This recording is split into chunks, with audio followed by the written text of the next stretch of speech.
other day, I happened to witness a father come up to his son and say, "Hey, how come you're wearing those clothes? I told you you couldn't wear those clothes today." And then the boy went, "I asked Mom, she said I could." And the dad said, "Oh no, she didn't, because I talked to her and I told her that you couldn't wear those clothes." And so then the boy started making up a lie. "Well, I didn't hear that," or something, and he went on and on with this lie. And then the dad said, "Get out of here. You go change your clothes. You lost your privileges," and all this kind of stuff. And then looked at me and smiled and started to have a conversation. I was a bit shocked, actually. I couldn't believe that clothing, just wearing a certain kind of clothing, would matter that much, that parent would choose to get so worked up.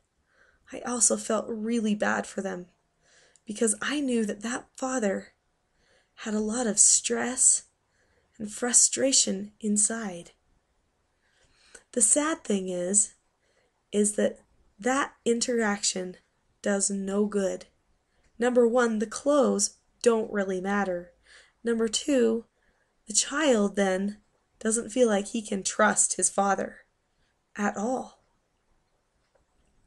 And so then the child chose to do something. It was a self-protection mechanism. Lying.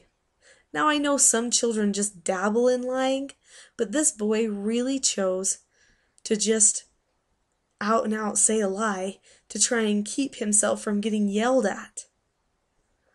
That's self-defense. He doesn't know what else to do when his father treats him in that way. So what should the father have done? The father, seeing the child in different clothes than he was told he could wear, should have thought, my child is not accepting a no answer. I told him no before. And come up to the child and said, "Son, I noticed that you're wearing these clothes. And a few moments ago I told you you couldn't wear these clothes because they needed to be saved for another occasion. So you didn't accept a no answer.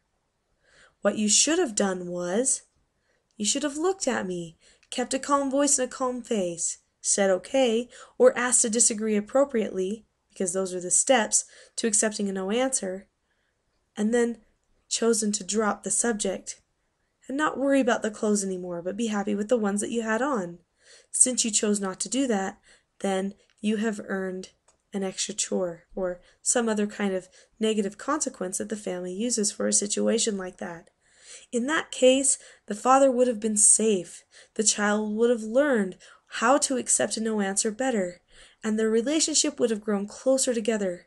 Instead of what happens generally when parents try to exert power out of frustration and in order to get their way heard and understood very quickly by having a power struggle. In the first instance, the relationship with the father and the son would become strained and eventually ruined over time.